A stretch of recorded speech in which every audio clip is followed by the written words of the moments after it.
Welcome to the deep dive. Today we're going deep into an event that really shook India's aviation industry. A major wake-up call. Think about this. August 7th, 2020, a really rainy evening in Kerala, down in India. You have Air India Express Flight 1344. It's carrying 190 people. They're coming home as part of the Vande Bharat mission, that huge effort to bring people back during the pandemic. So they're on final approach to Kozhikode Airport. Our mission today, well, it's to unpack what went wrong.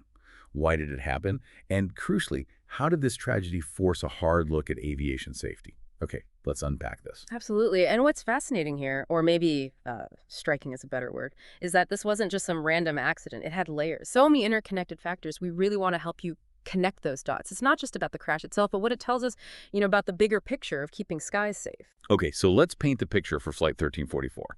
It was a Boeing 737 coming in from Dubai.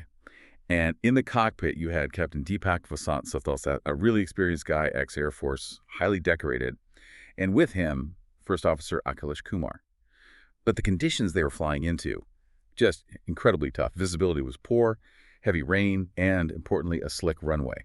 A specific kind of runway we need to talk about. A tabletop runway. Exactly. So the crew, they actually tried one landing attempt, but had to go around, abort it because of the conditions. Yeah. Then this second attempt, around 7:41 p.m., that's when it happened, the plane went off the end of the runway.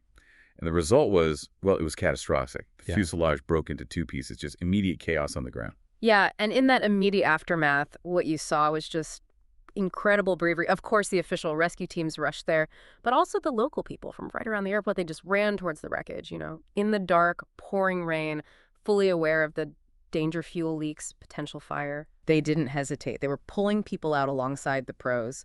There's this quote from one rescuer, really sticks with you. "We heard screams. We saw the broken fuselage. Some were trapped under seats.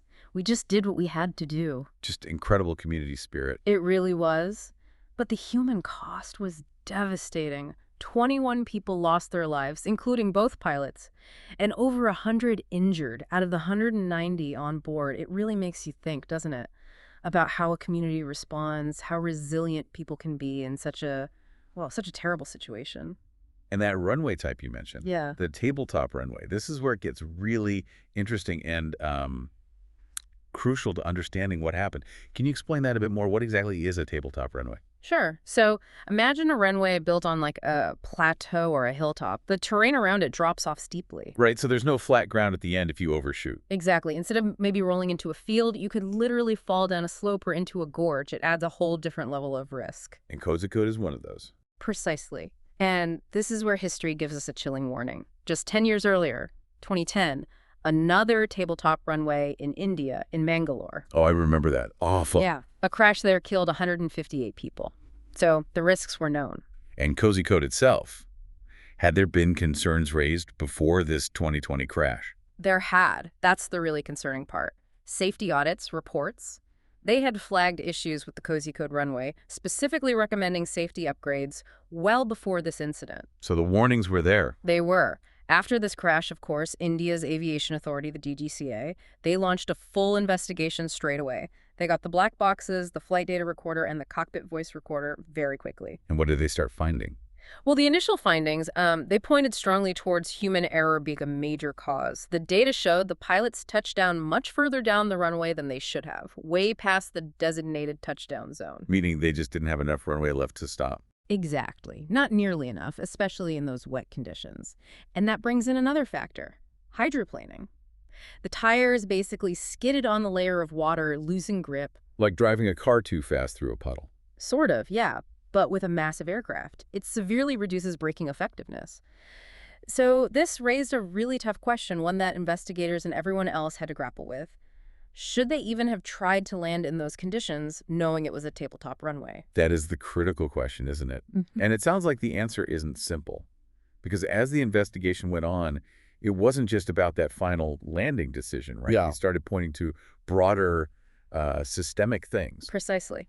Those previous warnings you mentioned are key here. Multiple reports had highlighted risks. Things like the runway safety area at the end, the RISE wasn't up to international recommendations for that type of runway.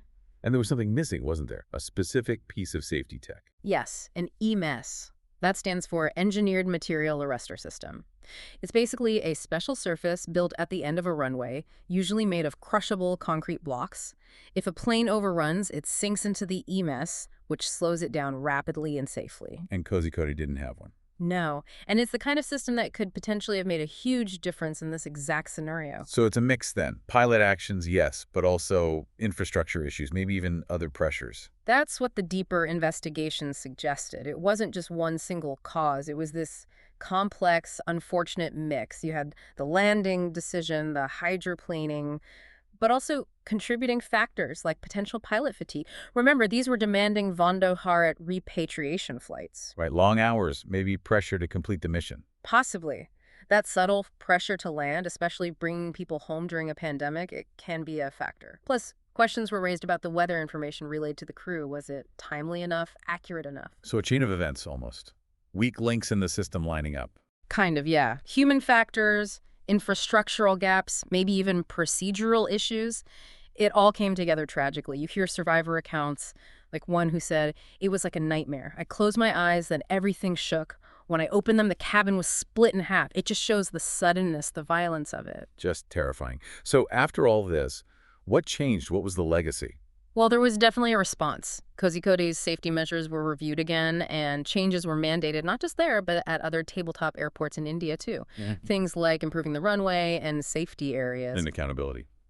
The families. Huge pressure from the families, understandably. Demand compensation, but, money doesn't bring people back. There was this quote from a victim's family member, really heartbreaking. He was coming home after months. We waited at the airport gate, but he never came out. Oh, that's just gut-wrenching. It is, and it underscores why investigators concluded this wasn't just an unavoidable accident. It was seen as a preventable tragedy. Things could have and should have been different. So the big lesson here. The big lesson, connecting it to aviation safety overall, is that continuous vigilance is non-negotiable. Right. Aviation is incredibly safe, statistically. It is, remarkably so. But incidents like Flight 1344 are stark reminders that safety systems need constant scrutiny and improvement. You can't ignore warnings. You need to invest in infrastructure like EMS, especially at challenging airports.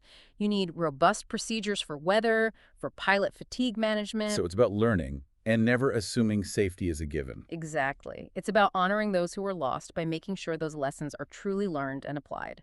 So maybe the final thought for you, the listener, is this. Safety isn't a destination you arrive at. It's a continuous process. It relies on constantly questioning, improving, and demanding the highest standards. That's how we keep air travel as safe as it possibly can be for everyone. Something to really mull over.